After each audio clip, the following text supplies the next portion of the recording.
everyone. I am Dr. E, better known as Dr. Challenge. Welcome to episode 2 of the Think Tank Unplugged. I need for you to like, share, and tag someone of your sphere of influence and invite them to be a part of this space as we continue in our podcast topic, Mind Your Business. Today we're going to go into our subtopic, how to live in the space of different. How to live in the space of different. There have been so much content and conversation on what difference looked like. I know growing up, we looked at people different as being weird, strange, or an outcast to our regular norm. But now that I've gotten older, on the road to be 50, the last 3 years have been an eye-opener to me. I've learned to operate from a point of grace in every area of my life. My mentor coined me the title Dr. Challenge. As we dialogued over the name, I had to look back over my life and I realized that trouble gravitates to me. I know some of you may think that's really weird or strange, but I realized that I am graced for trouble. Ever since I can remember, I've always been different. I've never thought like everyone else. And I always saw the glass half full, not half empty. I've learned, as Congressman John Lewis coined the phrase, learn to get into good trouble. A challenge can be, for most of us, rewarding spaces because you are known to be creative in a space that is different. There is an excitement in the atmosphere to become solution-driven, but finally it shifts your mindset into another direction. We've always looked at different from a negative perspective, but we look at the way that God created us. He created all of us to be different and unique in our own ability. I often use this example. I am a twin. I have a fraternal twin. Even though we were born together in the same womb, I call us womb mates, our DNA is different. He's a man, I'm a woman. We don't think alike. Our personalities are far different, on different spectrum from each other. So growing up, he was a little quieter than I. Can you believe it? He was a very introvert, and so I was the outspoken one. But as we got older and we grew, he developed his own personality, his own unique set of talents and gifts, which made us unique and different even until today. But I was the one that was always different. I was always the one that would always speak my mind, even today. So growing up, he would always say, Erika, tell them for me. And I would say, no, you speak up for yourself. But I realized that he didn't have the boldness that I have to really speak up and be different. It wasn't that he didn't have the courage or the voice to do it. He didn't feel comfortable in that space of different. We all have to feel comfortable in our own skin, in our own space, and in our own atmosphere. Whenever you find yourself operating out of your own gifts and talents and it feels different, it stretches you. You're learning to grow. You're learning to be different. I can remember 28 years ago when I stood to preach my initial sermon. I was nervous. I was like, Lord, there's no way I can be able to do this. I'm going to be able to speak in front of people. I'm like, Lord, what is going to happen? What if I pass out? I'm thinking all this stuff going in my head. But I realized that I was graced to do that. I didn't realize it then, but I realized God has graced me to stand before people. And I realized something, that even in my stuttering, or sometimes I have to pause to get my thoughts. It's not that I don't know what I want to say. I have to gather myself. And sometimes people look at you and say, well, why did you pause in the midst of that sentence? Sometimes you need to think before you speak. But sometimes being different, it causes you to operate from a different lens because you don't want to offend.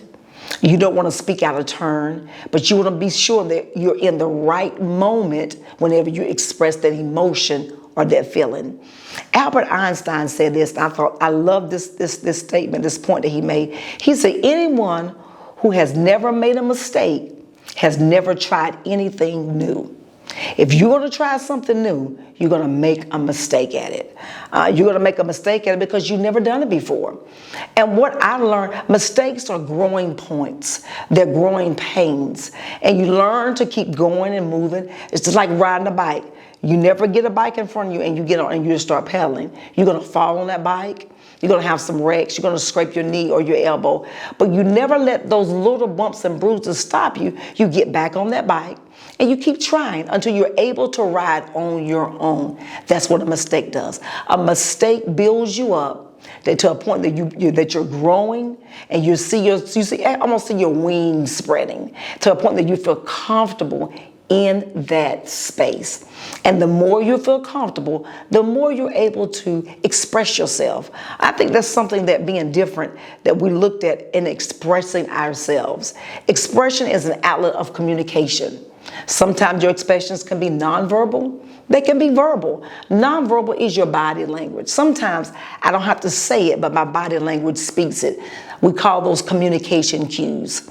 Sometimes I gotta look at a person before I make a point of privilege to realize, are they gonna receive this? Or is this the moment I should just keep my mouth shut? Sometimes that's hard for me, but I realize that sometimes even in that space of learning when to speak and learning when to be quiet, I've learned that difference can always be a place of growth.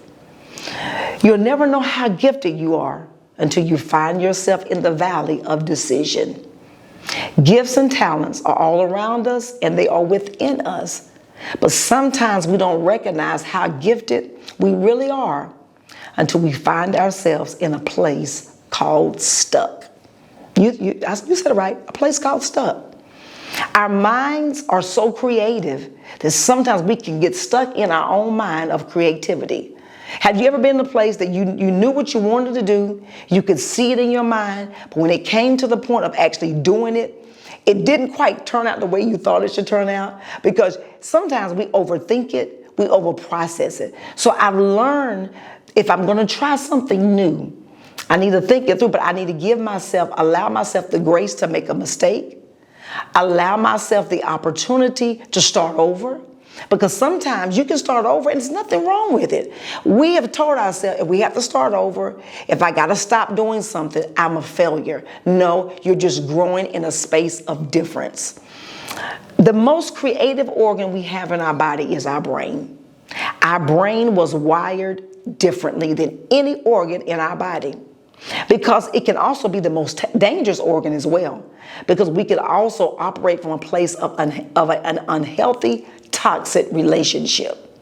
Sometimes your toxic thoughts spill over into relationships, it spill over into your atmosphere of creativity, but you find yourself in a place of saying, what can I do different? But remember, you were designed and created to be different. So don't be afraid to do something different if you want a different result.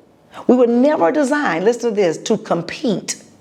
We were designed to complete each other. We always live in a space of competition whenever we should be living in a space of learning how to complete each other. I believe we can have more healthier relationships if we learn that we can operate from a space of competition, and the business of the mind is placed on high alert whenever you're competing. But whenever you are completing someone, you learn to pick up on what they're lacking and learn to grow from their weaknesses and strengthen what remains on the inside of us. I believe one of my assignments is to help pastors, church leaders, CEOs who are hurting and they don't know where to start because they are different. As your psychology changes, the way you think changes. You're designed to change your mind. Do you not realize you can change your mind at any given moment? And it is okay if you change your mind midstream in an idea, a concept, in a development of a new space that you're going to be in, because we change every 30 seconds. We change every 15 minutes. You can have a thought tonight and wake up tomorrow with a whole different concept. It is okay to express yourself in a space called different. I call them paradigm shifts, because those are those moments of creativity when you don't have a template, you've not seen anybody else do it before, but you know you need to lead and think and operate from a different space or a different lens. I have lens in my glasses. I remember at the age 38, I had to start wearing bifocals. And the first thing I told my optometrist, I don't want the lines in my glasses, because I didn't want people to see that I had bifocals. But what I realized over time, because I have the bifocals at the bottom of my glasses, I see differently below than when I see above. that is different. Sometimes you have to learn how to look through a lens differently. We all don't see the same way. We all look at things very different, and it is okay to be different. It's okay to be in spaces and places with different people. I love difference. I love unique spaces. I love unique opportunities. There's a very unique space in Atlanta that I like to go to and visit. It's a unique hotel. I'm not going to take it a name because y'all might find it. But what I like about this vintage hotel in Atlanta, it's a very different and unique space. I feel creative in that space. I feel relaxed in that space. So whenever I go to Atlanta, that's my little hideaway that I go to where if I want to learn, if I want to create, if I just need to get away, that is my